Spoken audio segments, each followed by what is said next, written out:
अर्थिकल्पितकल्पोऽयं प्रत्यर्थिगजकेसरी व्यासतीर्थगुरुर्भूया तस्मतिष्ठार्த்த சித்தை. Gajakesari stellar astrology நேயர்களுக்கு ஜோதிஷ Gajakesari doctor Acharya Harish ராமனின் அன்பான வணக்கங்கள். உங்களுடைய ஆதரவுக்கு நன்றி. பெரிய ஆதரவாக கொடுக்குறீங்க. வார பலன்களாகட்டும், மாத பலன்களாகட்டும், போடுற ஒரு ஷார்ட்டுமே மினிமம் 1 மில்லியன் டச் ஆகுது. பகவத் சங்கல்பம். நான் சொல்றது உங்களுக்கு பலிக்கிறதுங்கிறது என்னுடைய குரு வியாசராஜருடைய அனுகிரகத்தின் மூலியமா அது நடக்குது. I'm very thankful. அண்ட் இந்த கோச்சார பலன்கள் அப்படிங்கிறது பேசிக்கலாக ஜாதகத்துக்கு கம்பேர் பண்ணி பார்க்கும்போது ஆல்மோஸ்ட் ஒரு 30 to 40% மேட்ச் ஆகிறதே பெரிய விஷயம். அதில் நிறைய பேர் நீங்கள் பல்ல பிடுங்கினதுலேருந்து பேக்கில் சுளுக்கு பிடிச்சது வரைக்கும் சொல்கிறீங்க அப்படின்னு சொல்லி நிறைய கமெண்ட்ஸ்லாம் பார்த்துட்டு இருக்கேன். I'm felt happy. ஏன்னா அவங்களுக்கு சுளுக்கு பிடிக்கிறதுனால கிடையாது, நம்ம சொல்லக்கூடிய விஷயங்கள் பலிக்கிறதுங்கிறதுனால. அண்ட் இந்த ஒரு சீக்வன்ஸ் ஆஃப் விஷயங்களில் பார்க்கணும், உங்கள் ஜாதகம் தெரிஞ்சுக்கணும், புரிஞ்சுக்கணும் அப்படின்னா மெயினானதே வந்து date of birth, time of birth, place of birth. அதில் மிக முக்கியமானது உங்களுடைய டைம் ஆஃப் பர்த். ஸோ டைமில் தான் நிறைய பிரச்சனையே இருக்குது. ஏன் எல்லாருக்குமே ஜாதகம் பழிக்க மாட்டேங்குது அப்படின்னு பார்த்தீங்கன்னா உங்களுடைய பிறந்த நேரத்தில் இருக்கக்கூடிய பிழை தான். ஃபார் எக்ஸாம்பிள் 2 மணினா 2 மணிக்கு பறக்கவே மாட்டாங்க. ஒன்று நான் சொல்கிற மாதிரி 2:56 இருக்கலாம், இல்லை 3:02 இருக்கலாம், இல்லை 2:10 இருக்கலாம். அது நம்ம 5 நிமிஷத்துக்குள்ளே இருக்கக்கூடிய அந்த வேரியேஷனை கண்டுபிடிச்சிட்டோம் அப்படின்னா ஆட்டோமேட்டிக்காக ஜாதக பலன்கள் ரொம்ப கரெக்டாக வேலை செய்யும். ஸோ அப்படி தெரிஞ்சுக்கணும்னா கீழே தெரியக்கூடிய நம்பர்ஸ் கால் பண்ணுங்கள், தாராளமாக புக் பண்ணலாம். இன்னொன்று நிறைய தாராளமான கமெண்ட்லாம் நிறைய வருது. இது வந்து நான் பண்ணுறது, இந்த ஒரு வீடியோ நான் உங்களுக்கு கொடுக்கறது ஃப்ரீ ஆஃப் காஸ்ட் மட்டும்தான். நான் யாரும் எல்லா சேனல் மாதிரி நான் சார்ஜ் பண்ணுறது கிடையாது, ப்ரீமியமாக போகிறதெல்லாம் கிடையாது. கன்சல்டேஷன் வர்றவங்களுக்கு மட்டும்தான் அதை நான் தான் கூப்பிட்றேன், நீங்கள் வாங்க எங்கிட்ட தான் பார்க்கணும் நான் கேட்குறது கிடையாது. அதில் தேவையில்லாத கமெண்ட்ஸ்லாம் நிறையா வருது. அதை நான் கண்டுக்காமல் இருந்தாலும் நான் அவங்களுக்கு சொல்ல வேண்டிய விஷயம் நீங்கள் பார்க்குறதே ஃப்ரீ ஆஃப் காஸ்ட்டு. அதனால் அதில் ரொம்ப அதிகமாக வந்து உங்கள் மண்டையை போட்டு உங்களுடைய சஜஷன்லாம் கொடுக்க வேண்டிய அவசியம் கிடையாது. நிறைய வன்மமான விஷயங்கள்லாம் பண்ணுறீங்க, அதெல்லாம் வந்து உங்களுடைய வளர்ப்பு அவ்வளோதான். அதனால் பெருசாக அதெல்லாம் திங்க் பண்ண வேண்டிய அவசியம் கிடையாது.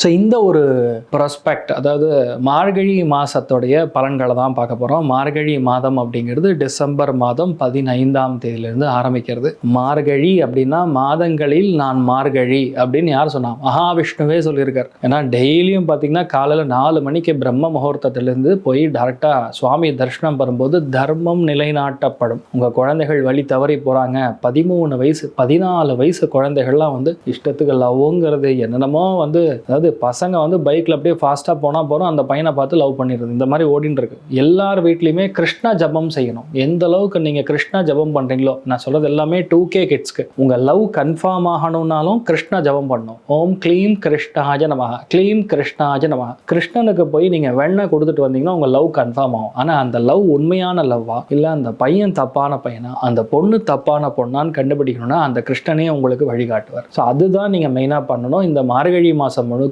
திருப்பாவை, திருவம்பாவை ரொம்ப முக்கியமான வழிபாடுகளில் மகாவிஷ்ணு வழிபாடு, பெருமாள் வழிபாடு, வைகுண்ட ஏகாதசி ரொம்ப முக்கியமான ஸ்தானம். 30ஆம் தேதி டிசம்பர் இருக்கிறதுலே விசேஷமான அனுஷ்டானமே ஏகாதசி அனுஷ்டானம். பாரத பிரதமர் திரு நரேந்திர மோடி அவர்கள் நிறைய உபவாசம் செய்து நிறைய விஷயங்கள் நம்ம பாரத திருநாடு நல்லா இருக்கணும்னு சொல்லி வேண்டிக்கிறாரு. அதுல ரொம்ப முக்கியமா ஒரு சுவாமிஜி வைத்திருக்கக்கூடிய கோரிக்கை, ஏகாதசி அன்னைக்கும் நீங்க உபவாசம் பண்ணா, விரதம் இருந்தால் 2035க்குள்ள நம்மளுடைய நாடு வல்லரசாக ஆகும் அப்படின்னு சொல்லி ஒரு சங்கல்பத்தோட சொல்ல அவர் நம்ம பாரத பிரதமர் திரு நரேந்திர மோடி அவர்கள் ரொம்ப ஹம்பிளா கண்டிப்பா பண்ற சுவாமிஜின்னு சொல்லி அவரே ஒத்துருக்காரு. அதாவது பாரத பிரதமர் திரு நரேந்திர மோடி அவர்களே ஏகாதசி அனுஷ்டானம் கண்டிப்பா செய்யலாம் அப்படிங்கிறது அங்கீகரிக்கப்பட்டிருக்கக்கூடிய நிலைமைகள்ல நம்ம எல்லாம் எப்பேற்பட்ட ஆட்கள், சாதாரணமான ஆட்கள். அப்படிப்பட்ட ஒரு வைகுண்ட ஏகாதசி அன்னைக்கு பெருமாளை பார்த்துட்டு வர்றது, ஃபுல்லா உபவாசம் இருக்கும். நிர்ஜலமாக உபவாசம் செய்யும் பொழுது கண்டிப்பாக உடம்புல இருக்கக்கூடிய பாதிப்புகள் மட்டும் கிடையாது, உங்களுக்கு என்னென்ன கெட்ட விஷயங்கள் நடக்குதோ அது தடுக்கப்படும். அதாவது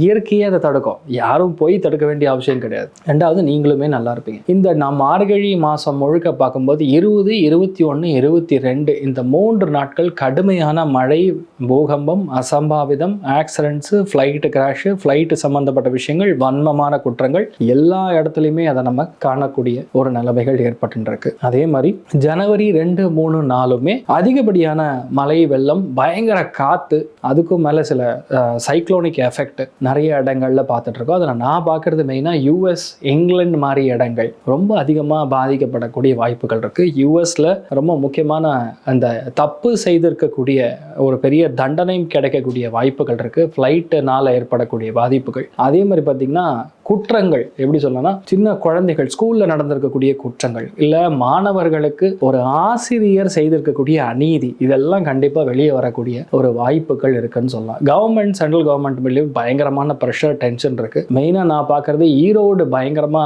ஈரோடு, கோயம்புத்தூர், சென்னிமலை, பொள்ளாச்சி, ஆழியார், எனக்கு மனப்பாடமே ஆயிப்போச்சு. இந்த இடங்கள் எல்லாமே டிசம்பர் மாதம், அதாவது மார்கழி மாதம் முடிகிற வரைக்கும் கொஞ்சம் கவனமாக தான் இருக்கணும். அதே மாதிரி பார்த்தீங்கன்னா நாடுகளில் ஆஸ்திரேலியாவும் சரி, டென்மார்க்கும் சரி, ஜெர்மனியும் சரி, மலேசியாவும் சரி அதிகமான பாதிப்புகள், சில இடங்களில் தீ விபத்துகள், சில இடங்களில் அசம்பாவிதங்கள், சில இடங்களில் நிலச்சரிவுகள், இதெல்லாம் பார்க்குறோம். அதுக்கும் மேலே அடுத்த 1.5 மாதம் மெயினாக நீலகிரி ஏரியா ஃபுல்லாக மலை பிரதேசங்கள், கேரளா, கர்நாடகா அதிகமான ஃப்ளட்ஸு, பூகம்பம், நிலநடுக்கம், இந்த மாதிரி விஷயங்கள் எல்லாமே வந்துட்டு இருக்கக்கூடிய நிலைமைகள் இருக்கு. ஸோ இதில் தமிழ்நாடு சைடு பார்க்கும்போது இந்த மார்கழி மாசத்துல மெயினா நாகப்பட்டினம், அரியலூர் மாதிரி இடங்கள், அதே மாதிரி டோட்டலா அந்த திருப்பரங்குன்றம் ஆகட்டும், இந்த சைடு சிதம்பரம் ஆகட்டும், இந்த ஏரியா விருதுநகர், இந்த டோட்டல் ஏரியா ஃபுல்லாகவே வந்து அதிகமான மழை, வெள்ளம், பூகம்பம் மாதிரி வரக்கூடிய வாய்ப்புகள் இருக்கு. கவனம் தேவை. உலக நாடுகளில் அதிகமான பாதிப்புகள், அரசனுக்கே கண்டம் இருக்கு அப்படின்னு சொல்லக்கூடிய நிலைமைகளில் மெயினாக கனடா மாதிரி இடங்கள், இங்கிலாந்து மாதிரி இடங்கள், லண்டன் மாதிரி இடங்கள்,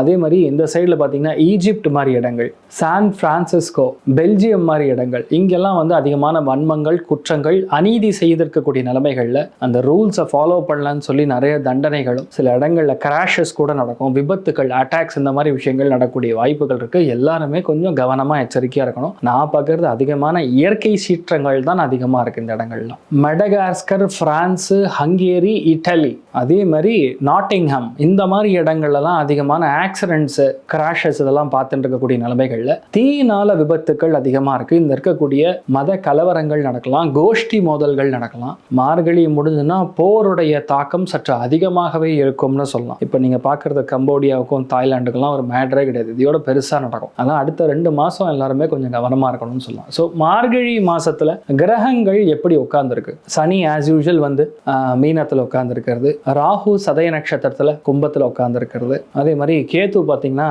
சிம்மத்தில் பூர நட்சத்திரத்தில் உட்கார்ந்துருக்கிறது, குரு வக்கரமாக புனர்பூச நட்சத்திரத்தில் மிதுன ராசியில் உட்கார்ந்துருக்கிறது, சூரியன், செவ்வாய், புதன், சுக்கிரன், 4 கிரகங்கள் எங்கே சேருதுன்னா தனுசுல சேருது. தனுசுங்கிறது காலபுருஷனுக்கு 9ஆம் இடம், தர்மத்தை நிலைநாட்டக்கூடிய ஒரு ஸ்தானம். அந்த இடத்துல போய் இந்த மாதிரி 4 கிரகங்கள் சேர்றது அப்படிங்கிறது பொதுவாகவே அவ்வளோ நல்லது கிடையாது. குரு வீட்டில் உட்கார்ந்துருக்கன்னா நிறைய நல்லது நடக்கணும்னு எடுத்துக்கலாம். ஆனால் கிரக யுத்தத்தில் நிறைய இடங்கள் பாதிக்கப்படுகிறது, டெக்டோனிக் பிளேட்ஸ் ஷிஃப்ட் ஆகிறது. ஜப்பானில் பெரிய அளவுக்கு பூகம்பம், சுனாமி மாதிரி விஷயங்கள் நடக்கிறது. அதே மாதிரி நான் சொல்லக்கூடிய இடங்கள் ஆஸ்திரேலியா மாதிரி இடங்கள், மெடகாஸ்கர் மாதிரி இடங்கள், அதே மாதிரி இட்டலி, பிரான்ஸ், நேப்ளிஸ், இந்த மாதிரி இடங்கள்லாம் பாதிப்படக்கூடிய வாய்ப்புகள் கொஞ்சம் அதிகமாக இருக்குன்னு சொல்லலாம். பட் இதில் எல்லாமே நமக்கு என்ன நடக்க போகிறது? இதில் மார்கழி மாதம் ஆஸ் அ ஹோல் எந்தெந்த ராசிகளுக்கு நிறைய நல்ல விஷயங்கள் நடக்கும் அப்படின்னு சொன்னால் கண்டிப்பாக மேஷ ராசி நண்பர்களுக்கு, அதே மாதிரி சிம்ம ராசி நண்பர்களுக்கு முக்கியமான முடிவுகள், சாதகமான முடிவுகள் கண்டிப்பாக நீங்கள் எடுக்கிற மாதிரி வரும். அதாவது இந்த மதிப்புக்குரிய விஷயங்கள் கிடையாது, பெருமதிப்புக்குரிய விஷயங்கள் நடக்கும்னு சொல்கிறது மிதுனத்துக்கு,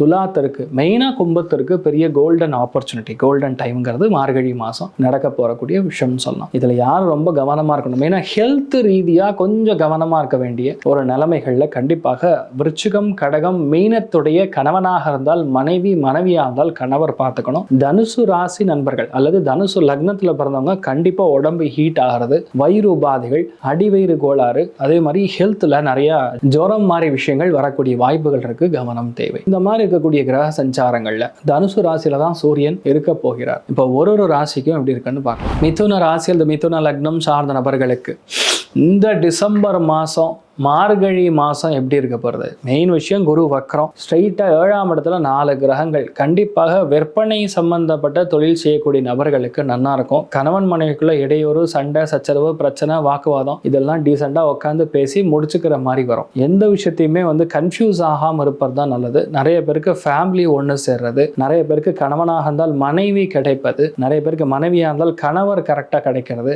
அப்படின்னு என்ன அர்த்தம்? நல்ல வரணமையன்னு சொல்ல வரேன். நிறைய பேருக்கு குழந்தை பிராப்தம், தாமதமாயின்றதுனா குழந்தை பிராப்தம் ஏற்படுறது, கணவன் பேர்ல லேண்டு வாங்குறது, மனைவி பேர்ல லேண்டு வாங்குறது, பூர்வீக சொத்துக்கள் மெயினா உங்க அண்ணன் தம்பி மூலியமா உங்களுக்கு வர்றது, இந்த மாதிரி நிறைய விஷயங்கள் உங்களுக்கு சாதகமாகவே இருக்கின்றது அப்படிங்கறதான் உண்மை. ஏன்னா இவ்வளோ நாள் 30ஆம் தேதி வரைக்கும், 30ஆம் தேதி டிசம்பர் வரைக்கும் புதன் 6ஆம் இடத்துல உட்கார்ந்து உங்களுக்கு பலத்தை கொடுத்துட்டு இருக்கார், ஒரு வெறித்தனமான ஒரு எஃபர்ட்டை வந்து கொடுத்துட்டு இருக்கார். அது ஜெயிக்க வைக்கிறது, லேண்டு வாங்குறது இதெல்லாம் நடக்கும். அதுக்கப்புறம் குரு வீட்டுக்கு போகும்போது ப்ரமோஷன் வரும், சில பேருக்கு பெரிய ஒரு நிறுவனத்தை ஆரம்பிக்கக்கூடிய பிராப்தம், புது பார்ட்னர்ஷிப், புது அக்ரிமெண்ட், இந்த மாதிரி விஷயங்கள்லாம் செய்யக்கூடிய வாய்ப்புகள் இருக்கு. நான் பார்க்கறது மெயினா உங்களுடைய ஹெல்த், உங்க தலை, உங்க கழுத்து, இந்த பகுதிகள் கொஞ்சம் கவனமா இருக்கணும். அதே மாதிரி கணவருடைய ஹெல்த்துமே கொஞ்சம் பார்த்துக்கணும். ஆக்சுவலா டிசம்பர் மாசம், மார்கழி மாசம் கிட்டத்தட்ட பார்த்தீங்கன்னா கணவர் வீட்டாருடைய ஹெல்த், அதே மாதிரி ஒரு சர்ஜரி மாதிரி விஷயங்கள், சின்ன எலும்புகள் பாதிப்பு, இதெல்லாம் வரக்கூடிய வாய்ப்புகள் இருக்கு. கவனம் தேவை. வியாபாரம் நல்லா இருக்கு, ஃபேமிலி லைஃப் ஓரளவுக்கு மேனேஜ் பண்ணக்கூடிய நிலைமைகள், இல்லைன்னா கொஞ்சம் வெளிநாடு போறது, வெளியூர் போறது, இந்த மாதிரி விஷயங்களும் கண்டிப்பா நடக்கக்கூடிய வாய்ப்புகள். விற்பனை செய்ய முடியாத பழைய தக்காளிலாம் வித்துருவீங்க, பழைய இடம் போவே இல்லை, குத்து வீடு, எல்லா வீடையும் வித்துருவீங்க. பணம் இப்போ வரும், பணத்துக்கு பஞ்சம் கிடையாது. நல்லா இருக்கக்கூடிய அற்புதமான ஒரு ஸ்தானம் தான் மிதுன ராசி நண்பர்களுக்கு இருக்க போகிறது. மெயினா குருவாயூர் கிருஷ்ணனை பிடிச்சிங்க, நிறைய ஏற்றங்கள் கொடுப்பார். சந்தோஷமும் பொருளாதார ஏற்றமும் 90% இருக்கிறது.